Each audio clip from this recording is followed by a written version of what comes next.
Ардчилсан хүнлэг эндрэнгүй нийгмийг байгуулна гэж үндсэн хуулиндаа тунхагласан манай орны хувьд энэ заалт хэрхэн хангагдаж байна вэ? Өнөөгийн нийгмээ эргэцүүлэн бодцгоё. Тэгвэл улсын хурлын гишүүн Батэрдэн тэргүүтэй гишүүд хүнлэг боловсролыг дэмжих тухай хуулийн төслийг өнгөрсөн онд улсын хурлын даргад өргөн барьсан юм. Энэ хуулийн танилцуулга хэлэлцүүлэг өнгөрсөн 7 хоногт төрийн ордонд боллоо. Танилцуулга хэлэлцүүлэг дээр тавигдсан улсын хурлын даргын илтгэл болон хуулийн төсөл санаачлагчийн илтгэлийг бүрэн ихээр нь хүргэе. Монгол улсын үндсэн хуулийн эрхэм зорилго нь бол Монголын ард түмэн бид эх орондоо хүмүүнлэг, иргэний ардчилсан нийгэм байгуулах эрхэм зорилттой гэж тунхагласан байдаг. Тэгвэл хүмүүнлэг нийгэм байгуулах хөрс суурь нь бол боловсрол юм. Иргэний боловсролын бүр тодруулж хэлвэл. Энийг харамсалтай нь бид өнгөрсөн 30 жил бас нэлээд орхигдуулсан, хаягдуулснаас нийгэм маань оёос болгоноороо задарч хуучин этик ёс суртахууны стандартууд мэдээж цагийн аясаараа халагдаж өөрчлөгдсөн ч гэсэн ёс суртахууны шинэ хэм хэмжээ стандарт тогтоогдохгүй өдийг болсноор нийгэм маань нэг л тийм ёс зүй болон ёс суртахууны хүмүүнлэгийн ориентацгүй болсон ийм цаг үе байна гэж эрдэмтэд судлаачид үзэж дүнсээ. Бага насны хүүхдүүдээс ахуулаад хуульчдын ёс зүй, инженерийн ёс зүй, мэрэгжлийн ёс зүй гэд салбарын том мэдлэгийн салбар бол судлагдах ухааны хувьд ч гэсэн орхигдсон тал байна. Улс орон хөгжөхөд ёс суртахуун маш их чухал. Ёс суртахууны ялзрал улс орны уруудл доройтлын суур шалтгаан болдог. Өнөөдрийн нийгмийн уур бохимдол болохгүй бүтэхгүй байгаа юм бүхэн ёс суртахуунтай ямар нэг хэмжээгээр холбогддог. Үүнийг дагсан хулгай, гэмт хэрэг, гэр бүл салалт, хүчирхийлэл нийгмийн асар олон сөрөг үзэгдлүүд эцсийн дүндээ нийгмийн ёс зүйн боловсрол ёс суртахууны хэм хэмжээтэй салшгүй холбоотой. Сүүлийн 20 гаруй жилийн хугацаанд гэмт хэрэг толбож байгаа хүмүүсийн 70 гаруй хувь нь 35 хүртэлх насны залуучууд байна. Гэр бүл хүүхд эмэгтэйчүүд хүчирхийллийн гэмт хэрэг өсөхгүй буурахгүй өсөж байгаа талаар байнга ярьж байгаа. Эмэгтэйчүүдийн хүчирхийллийн гэмт хэрэгүүд бол асар их нэмэгдсэн. Монгол оронд огт гарч байгаагүй тийм аимшигтай жигшүүртэй гэмт хэрэгүүдийн тоо жилээс жилд нэмэгдсээр байна. Нийгмийн харилцаа эмзэг хүмүүсийн ёс суртахууны боловсрол алдагдсанаас уруудаж доройтож ийм шин чанартай болдгийг эрдэмтэд батлаад байгаа. Жишээлбэл манай Наран гэрэл доктор Актемч бол маш удаан жилийнхаа судалгааны үр дүнд энэ Азийн эрх зүй, Гүнзгий эрх зүй, энэ Азийн орнуудын төр дээдлэх ёсны үндэс язгуур суурьны ёс суртахууны үнэлэмж дээр байсан юм байна. Эзэн Чингис хаанаас үед өнөөгийн хүртэл манай энэ уламжлалт философи ахмадаа хүндлэхээс ахуулаад тэр бичигдээгүй их засаг, их ий хуйлууд энэ бүхний ч үнд суурь дандаа тэр нийгмийн харилцааны тулгуур болж идэг ёс зүйн харилцаан дээр эрх зүйн харилцаа бол ёс зүйн уламжлал дээр ингэж тогтдог юм байна гэдгийг шинжлэх ухааны философи маш үндэстэй баталсан Монтескогоос ахуулаад хүмүүс их анзаарахгүй байгаа боловч энэ маш том судалгааны төвлөлт Стэнфордын их сургуулийн эрдэмтэд барууны rule of law буюу ёс зүй эрх зүйн харилцаа хуулийн засаглалт хууль дээдлэх ёсны үндэс нь барууных болон Зүүн Азих эрс ялгаатай өөр уламжлалтай байд юм байна гэдгийг нотолцсон. Сүүлийн үед Англи Саксоны Ром Германы эрх зүй гэж ярьдаг байсан бол одоо Зүүн Азийн эрх зүйн тийм шин урсгал гэж онлын хувьд дэлхийд хүлээн зөвшөөрөгдчлөө. Энийг бол Кунзинч гэж нэрлэгддэг. Исламын эрх зүй гэж бас шинээр болсон. Одоо евроцентрист байхад зөвхөн Англи Саксон, Ром Германы эрх зүй их газрын буюу далайн эрх зүй гэж хуваагддаг байсан бол. Тийм учраас монголчууд бидний 2 дахь жилдээ тэмдэглэж байгаа Бурхан багшийн их дүүцийн өдрийг тохиолдуулан та бүхэндээ улсын хурлын гишүүн Бадмаанбуугийн Батэрдэн нарын гишүүдийн боловсруулж манай Наран гэрэл Актемж олдсон олон эрдэмтэд судалгаачид улсын хурлаас ажлын хэсэг байгуулж оролцсон. Энэ бол самсргүй санаачилсан хууль биш. Гадаадын маш олон туршлагыг судалсан. Японы ёс зүйн боловсролын хэм хэмжээний стандарт яаж яана энийг Солонгос рецепт хийж аваад нэгсэндээ хуулбарлаж аваад хүмүүнлэгийн боловсролын тухай хууль гэж бас гаргаж мөрдөгдөж байгаа. Энэ бүхнийг судлаад энэ хүмүүнлэгийн боловсролын тухай хуулийг боловсруулсан. Тэгээ хүмүүнлэгийн боловсролын тухай хуулийг бас хоёр талтай хүмүүс их хүлээж авсан хурал дээр. Ийм учраас та бүхэндээ өнөөдөр танилцуулж самд бодлыг сонсохоор энэхүү уулзалтыг хийж байна. Хүмүүнлэгийн боловсрол гэдэг нь хүнийг хүмүүжүүлэн төлөвшүүлэх, хүнээр хийх арга ухаан юм. Энэ арга ухааныг манай дээдс бараг төгсгөөр төвшөнд нь эзэмшсэн байсан сүүлийн жилүүд хэмжээгээр алдагдсан. Тэгээ хүний номыг сурсан хүнд номыг заа. Тэгвэл төмөө олон тустай. Хүний номыг сураагүй хүнд номын ном зааж болохгүй. Тэгвэл төмөө олонд гай болно гэсэн эртний сургаалч байдаг. Монгол улсад үйл ажиллагаа явуулж байгаа 5 их сургуулийн 18-аас 25 насны 1440 оюутнуудын дунд хүмүүнлэгийн чанарын судалгаа явуулахад эрэгтэйчүүдийн 11.2% нь л тэнцэж байна. 63.6% нь бол за нэг тэнцэх 50% гэдэг юм уу. 26.2% нь бүрэн тэнцэхгүй гэж гарч байгаа. Бусад улсад бол энэ бол бараг 5-аас доош байдаг үзүүлдэж байгаа. Эмэгтэйчүүд 10.8% нь тэнцэж байна. 63.8 нь бас нэг 50%тай. 25.4% нь тэнцэхгүй гэсэн дүгнэлт гарсан. Энэ бид Монгол ардын уламжилт ёс заншлаа гээд мэдээж гаднаас хойш шинэ хандлага руу хашуурхан зөв хэрэг. Гэхдээ тэр дундаа нөгөө хүн ёс, жудаг ёс суртахууны хэмжээг алдснаас болсон байна гэж эрдэмтэд судлаачид олон нийт үзэж байна. Довчхоноор хэлбэл Монгол хүний дотоод мөн чанар сэтгэлийн боловсрол алдагдж байна. Хүмүүнлэгийн боловсролын тухайд шинжлэх ухааны үндэстэй мэдлэгийг буй болгоход нийгмийн шодрог ёс, зүй, ёс суртахуун зэрэг нэр томьёоны агуулгыг бас зөв ойлгож нийгмэр болгох шаардлагатай юм билээ. Иргэний хүмүүнлэг үйлдэл нь 20 дугаар зууны сүүл үеэс эхлэн хөгжсөн нийгмийн шодрог ёс зүй, хүний оюун ухаан, ёс суртахуунтай холбоотой сэтгэлгээний системийг илэрхийлсэн, тогтолцоог илэрхийлсэн ийм зохиц илэрхийлэл юм.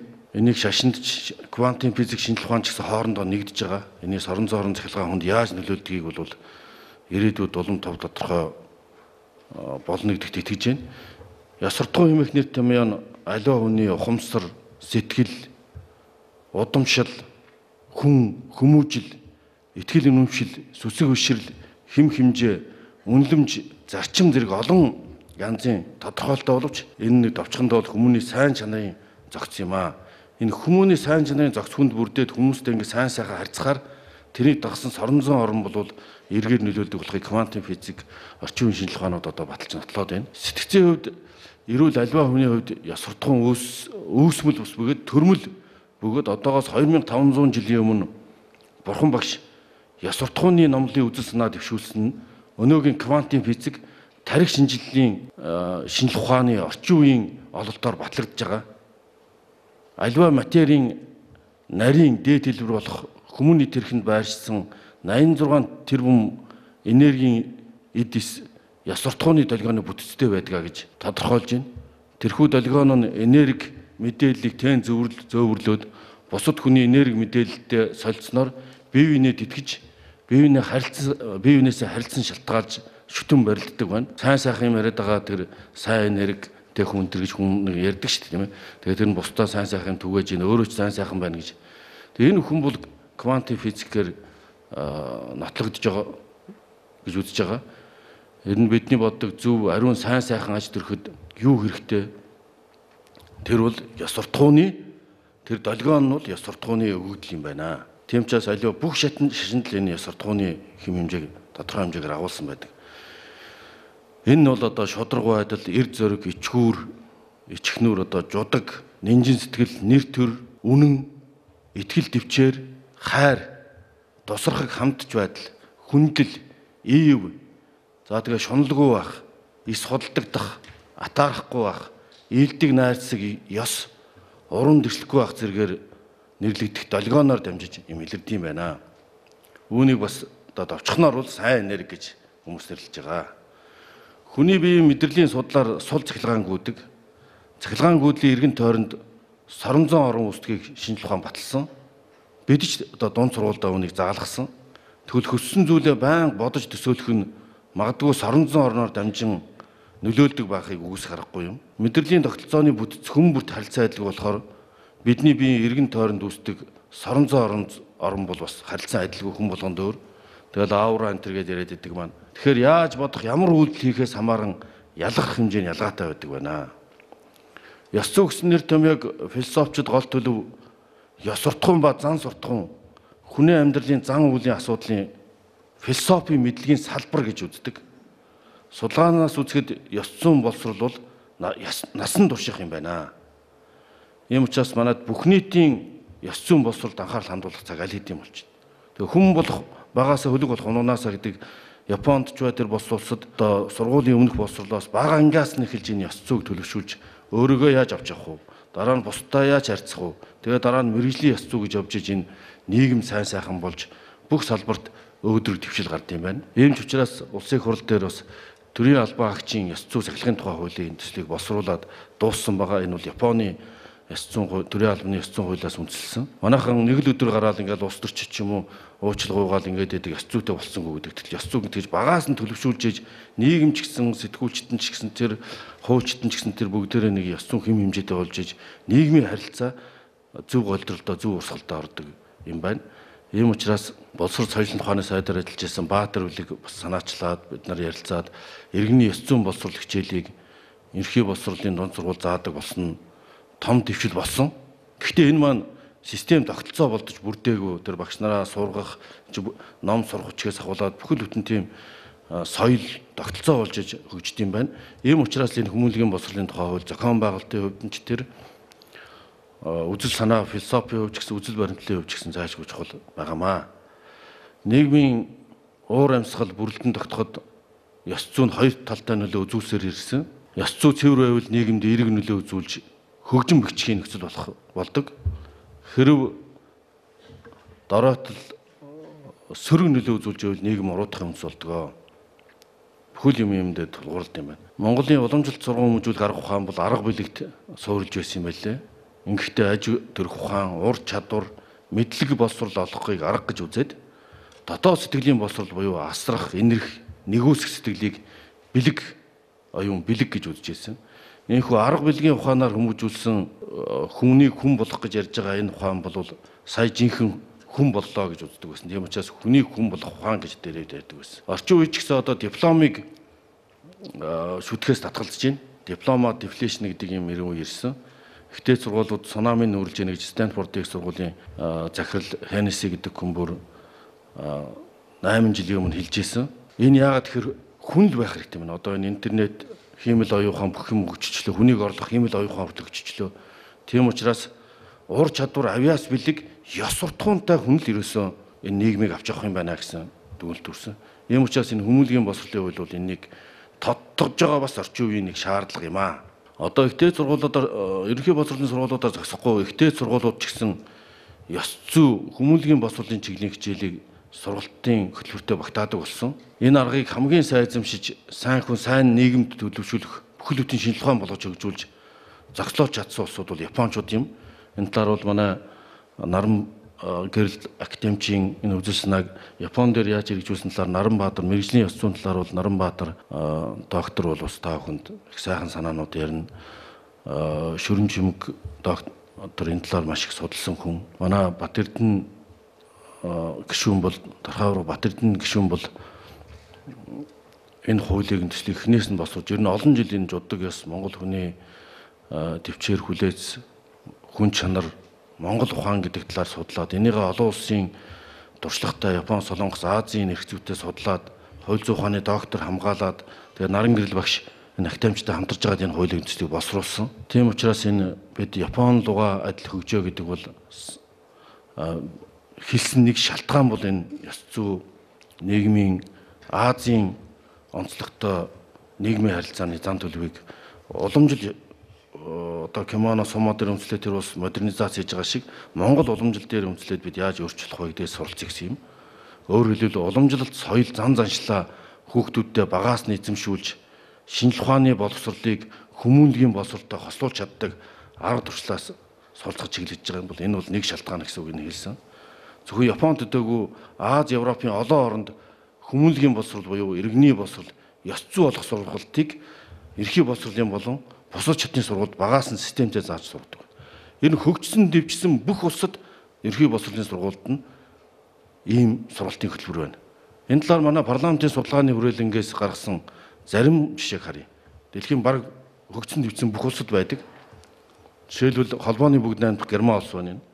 Холбооны бүгд найрамдах Герман улсад дунд болон ихтэй сургуульд иргэний боловсрол хичээл ордог. За хичээлээр суралцагчдын ёс суртахууны ба нийгмийн хариуцлагатай гишүүн байх, үйлдэлийн ухамсарыг төлөвшүүлэх зорилготой гэж заасан байна. Италид бага дунд ангид иргэний босрол, шашны босролыг хичээл заадаг. Хүүхдүүд ерөнхий ёс суртахуун шашны болон нийгмийн сургалт олгоно гэж хуульчилсан байт юм байна. Бэлэгд ерөнхий боловсролын сургуулийн 14-өөс 15 насны хүүхдүүдэд иргэний босрол хичээл ордог. Хичээлээр иргэний эрх, парламентын тогтолцоо, ардчилсан ёс, хүний эрх чөлөөний талаарх заалтуудыг заадаг. Иргэний үүрэг сонгогдох хууль биелүүлэх, цэргийн алба бах, татвар шүүхийн гэрч мэдүүлэх хөнтөргээ татвар заавал төлөх ёстой энэ багаас нь заадаг. Эх орон жүзлийг заадаг. Олон улсын тухай ойлголт, олон улсын нийтлэг хэм хэмжээ, бус улсыг хөндөх тухай заадаг. Бүгд найрамдах Солонгос улсад 7-оос 10 дугаар ангид ёс зүйн боловсролын хичээл ордог. Хувийн амьдралаа яаж авч явах вэ? Гэр бүл, хөрш, сургуулийн амьдрал, за нийгмийн амьдралд яаж оролцох вэ? Үндэсний болон хамт олонны амьдрал гэсэн ийм 4 хэсэгтэй ёс зүйн боловсролын програмтай.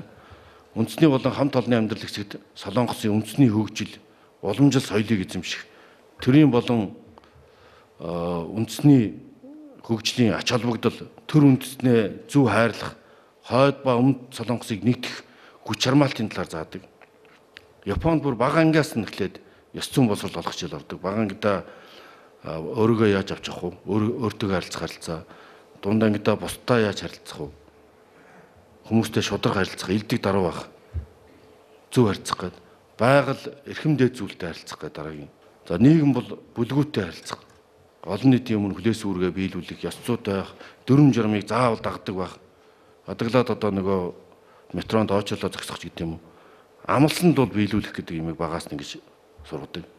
Энэ хичээлээр хүүхдүүд Японы үнд зүйлийг таньж мэддэг, төрөө дээдлэх хэсэг сурдаг. Өөрийн соёл уламжлалыг хадгалах, үнд зүйлээ өвлөн авах, гол агуулгах гэж үздэг байна. Энэ нэмтээр дэлхийн улс орнууд өсвөр үе залуустаа ёс зүй хүмүүнлэгийн боловсрол олгох сургалтыг өөр өөрийн арга хэлбэрээр олгодог байна. Манай ч гэсэн иргэний ёс зүйн боловсрол сургалтын хөтөлбөр хийж байгаа. Ийм учраас бид бол энэ хүмүүнлэгийн боловсролын тухай хуулийн дээр нийгмээрээ нэг ойлголттой байж бүх үе шатанд энийг насан туршийн боловсрол гэж ойлгож зөвхөн сургуулиуд биш бүх ангид ингэж ордог байх шаардлагатай байна. Иргэний боловсрол ёс зүйн хичээлийг дунд сургуулиуд зааж байгаа ч гэсэн одоо дорвитой тогтолцоо болгож хөгжиж чадаагүй байгаа.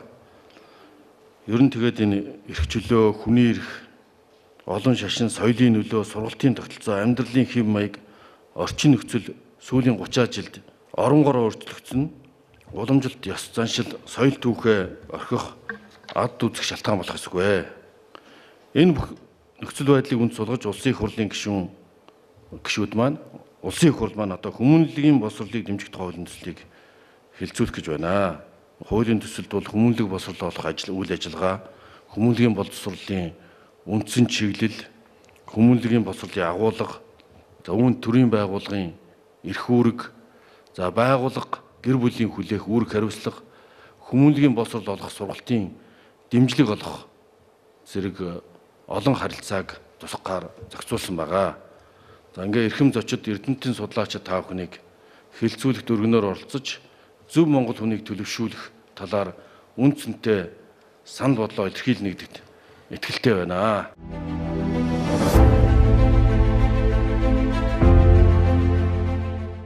Энэ сүүлийн 2 бүрэн эрхийн хугацаанд ажиллаж байгаа Монгол Улсын засгийн газар түүнийг тэргүүлж байгаа ерөнхий сайд. Энэ хүмүүсүүд бол нийгмийн одоо соён гэгэрүүлэх энэ ажлыг одоо зохион байгуулна. Энэ том хөтөлбөрийг одоо дэвшүүлсэн. Үүнтэйгээ зүйлээ манай улсын их хурлын дарга өөрөө одоо засгийн газрын хэрэг хвшлийн сайд байсан хүн. Түрүү өөрөө хэллээ төрийн албан хаагчдын одоо эсвэс хялгаар хэвслийн хуулийн чиглэлээр гээд ажиллаад түүнчлэн их хурлын дарга болоод одоо надад тухайлан даалгаад энэ хүмүүнлэг боловсролыг, зүрх сэтгэлийн боловсрол, хүмүүнлэг боловсролыг дэмжих тухай энэ одоо хуулийн төслийг санаачилт энэ дээр ажиллаа гээд тэгээд түрүүний хэлсний дагуу одоо Нарангар лагтамж өгшөөхөө бусад одоо эрдэмтэн судлаачтай хамтраад ингээд энэ нэг хуулийн төслийг өргөн барьсан юм аа. Нийгэмд бол одоо янз бүрээр одоо хүлээж авч байна. Ингээд энэ хуулийн төслийг өргөн барьсан. Энэ хуулийн төслийг өргөн барих бидний гол одоо санаачлага бол энэ үндсэн хуулиндаа бид их орондоо гэж байгаа юм аа. Тэгээ явж байгаад хүмүүнлэг иргэний ардчилсан нийгмийг цогцлон байгуулна гэдэг ингээд заасан. А гэтэл бол одоо иргэний ардчилсан Энэ одоо заалт агуулгаараа бол бидний энэ 30 жилийн хугацаанд нэлийн урагшаа явсан. Хүний эрх хэрэгчлөөг баталгаатай хангуулах, хүн өмчлөх хэрэгтэй байх. Сайжлах юм бол одоо нийгэмд ардчлан сонгуулийн тогтолцоо, сонгуул явуулах, олон намын тогтолцоо одоо юу гэдэг үзэл бодлоо илэрхийлэх, хэвлэл нийтлэх. Гэтэл нөгөө хүмүүнлэг гэдэг юм нь бол хаягдаад хоцрогдоод бүр хуучин одоо энэ хүмүүнлэг гэснийхөө энэ дэлхийд маллайлж исэн тэр ёс уламжлалын хамнад бид нар их орхигдоод хаягдаад ирсэн. Тийм учраас энэ заалтан дээр суурилж ийж энэ хүмүүнлэг боловсролыг дэмжих тухай хууль одоо босч байгаа юм шиг үү гэдгийг би хэлж хэлмээр. Тэгээ хүмүүсд бол шүүмжлээд байна. За чи одоо би өөрийнхөө хүүхдийг хайрлах, хүүхдүнд эцэг эхээ хайрлах энэ ёс суртахууны энэ ёс зүйн одоо хүний сэтгэл зүрхний талтанд байдаг ийм зүйлийг чи хуучлах гэлээ. Чи хариуцлага тооцох гэлээ гэдэг. Ингээд мушгаад байна. Тийм биш юм. Энэ бол одоо миний түрүүний хэлдэг үндсэн хуулинд заагаад өгсөн боловч хүмүүнлэг гэдэг тэр заалт нь хэрэгжиж өгөхгүй байгаа энэ зүйлийг нь нийтмэл удирдлага зохион байгуулалтын хувьд хууль эрх зүйн зохицуултыг хийж өгөө гэдэг энэ бол товчхон одоо ийм хуулийн зохион байгуулалт байгаа. Би энийг нь одоо та бүхний гар дээр бүгд байгаа учраас би товчхон зүйл хэлнэ. Энэ талаас нь гарах хэрэгтэй. Хариуцлагатай холбоотой 5 дугаар бүлэг дээр нь 2 заалт байгаа. Наад талд нь хид хідэн одоо энэ чинь 5 бүлэгтээ 99 зүйл заалттай ийм хууль шүү дээ. Тэгэхээр тэр хариуцлагын заалт нь бол энэ удирдлага зохион байгуулалтын хувьд улсын хурал төрийн эрх барилтыг байгууллагын хуульчилчаад үндсэн хуулийнхаа тэр чухал заалтын дагуу хуульчилчаад байхад энэ ажлыг зохион байгуулаагүй албан тушаалтан аж ахуй нэгж байгууллага тэр хүмүүнлэг боловсролыг олгох тухай үр хүлээсэн энэ хүн эрх хүмсүүтэй хариуцлага тооцох тухай асуудал ярьж. Тэрнээс энэ нэгэн Батэрдэн дорд дондог цэцгээ дулмаа энэ хүмсүүтэй хариуцлага тооцох тухай асуудал байхгүй юм байна. Энийг одоо ингээд мушгин гуйлаад одоо ингээд дайрыг давчлаад байдаг. Тэгэхээр энийг одоо зөв талаас нь та бүхэн маань тэрийг их сайн үзээрэй гэж.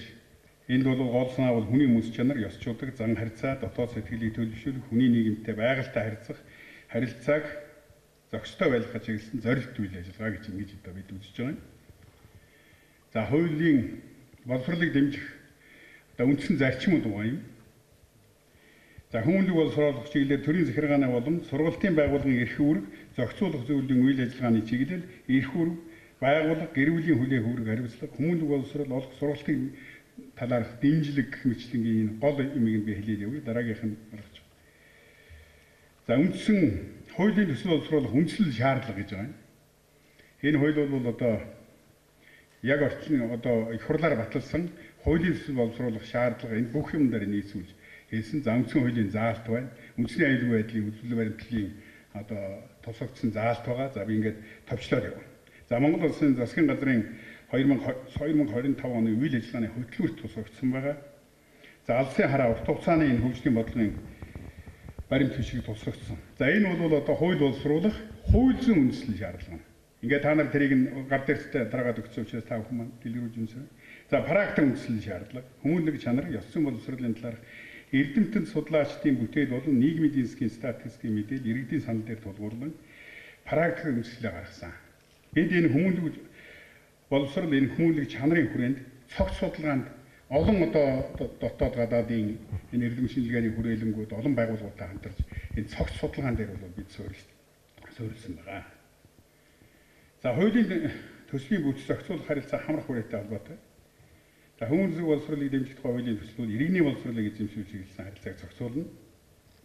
За хүмүүнлэг боловсролыг дэмжих тухай хууль бол хүн хүүхэд наснаас ахмад уураа ултал, зам төлөв, ёс зүй, бие биедрээ хөгжүүлэх энэ чиглэлээр гэр бүл, сургууль, цэцэрлэг, төрийн захиргаа бүх шатны байгууллагууд, нийгмийн үүсгэл санаачлалын нийт байгууллагууд хүлээх үүрэг, үйл ажиллагаа, халбогдсон харилцааг зохицуулах чиглэл.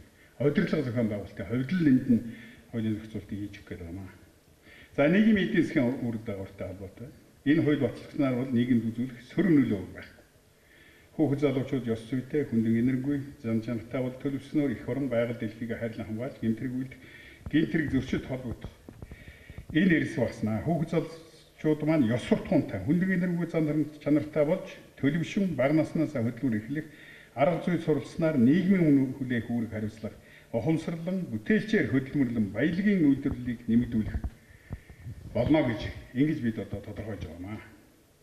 За нийгмийн эдийн засгийн үр дагавар бол маш тодорхой байгаа. Та бүхэн манд танилцаарай. За энэ бусад хуулиудтайгаа энэ хууль бол ямар нэгэн зөрчил байхгүй маа гэдгийг Энэ хэлцүүлгийн явц манай их хурлын гишүүд бол маш чухал санаа гаргасан. Одоо энэ хуулийн боловсролын шинжилгээ реформтой холбоотой юм ярьж байна. Хуулийн боловсролын салбарын хуулийн шинжилсэн найруулгын төслөөр батлахдаа энэ хүмүүнлэг боловсролыг дэмжих тухай хуулийг тэр боловсролын салбар дотор нэг зүйл заалт болгоод чихэд оруулах болохгүй шүү.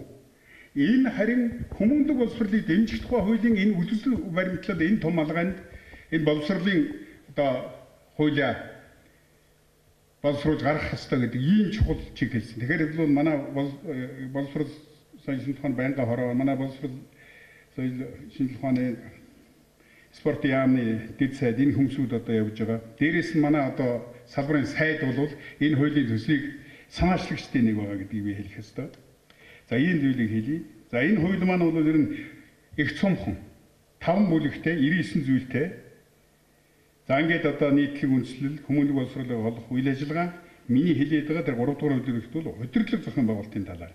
Тэгээд 4 дугаар хэвтэн төсөв санхүүтэй холбоотой ийм зохицуултуудыг зохион байгуулсан ийм хууль байгаа юм шүү. Та бүхэн маань сайн хараарай. Бид нар бол одоо ингээд түрүүн их хурлын даргын хэлсэн үгэнч гарсан энэ санхүүжилттэй холбоотой юм улсын төсвөө санхүүжүүлэх хэрэгтэй. Энэ сургагч багш нараа бид нар бэлдэх хэрэгтэй. Сургалтын одоо ном сурах хүчийг энэ бүх юмнуудыг бид одоо гаргах хэрэгтэй. Тийм учраас энийг нь тодорхой болгож байгаа. Одоо бид нар өнөөдрийн хүртэл юу гэж үзэж ирсэн бэхээр нэг өрөөсөг одоо орхигдуулж ирсэн юм бол ерөөсөө энэ хүн ёсны тухай асуудал, хүмүүжил төлөвчлийн асуудал бол боловсролын салбарын л одоо асуудал. Бусад байгууллага одоо хуулийн этгээдэд бол оогт үртэй л байхгүй. Тэр байтугай үр хүүхдүүдэд төрүүлж өсгсөн эцэг эхийч үр биш мэтэр ингэж одоо төлөж ирсэн ийм гашуун төрслөг бай. Тийм ээ, та бид нар бүгдээрээ мэдж байгаа. Харин боловсрол соёлын ухааны сайдаар ажиллаж байсан манай Баатар билэг түрүүн зандачлаар дараа хэлсэн хэд хэдэн одоо чухал зүйлүүдийг хийсэн шүү дээ.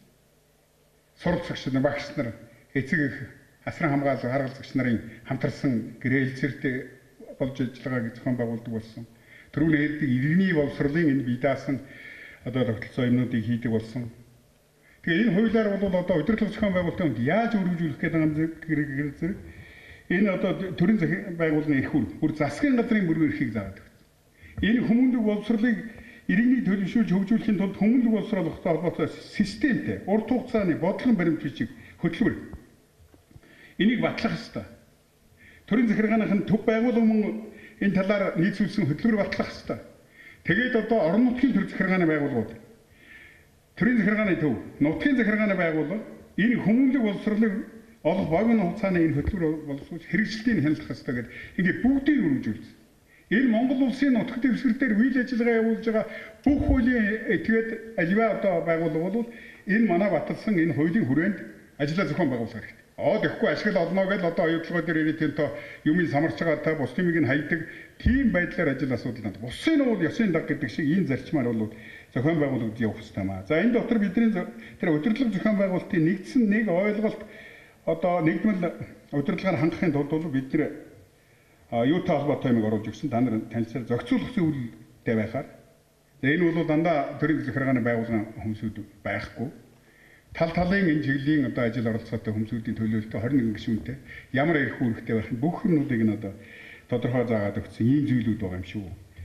За тэр манайхан бол шүүмжилдэг манай боловсролын яамны бидний хийх гэж байгаа одоо энэ хичээл сургалтын одоо хөтөлбөр агуулга энэ бүх юмтай энэ хуулийг одоо болоацалдуулаад ингэсэн байна. Тийм зүйл байхгүй юм шүү.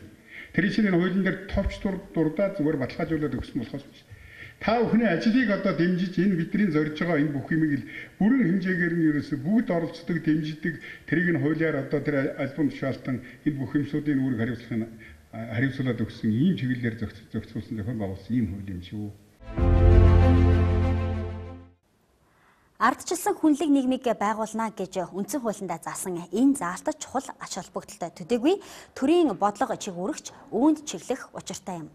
Хүнлэг энэрэнгүй боловсролыг дэмжих тухай хуулийн өсөл тун удахгүй улсын хурлаар хилцэгдэж эхэлнэ. Эргэн та Law Forum Parliament цэг мэн сайтаар орж уг хуулийн өсөлд саналаа ирүүлэх боломжтой.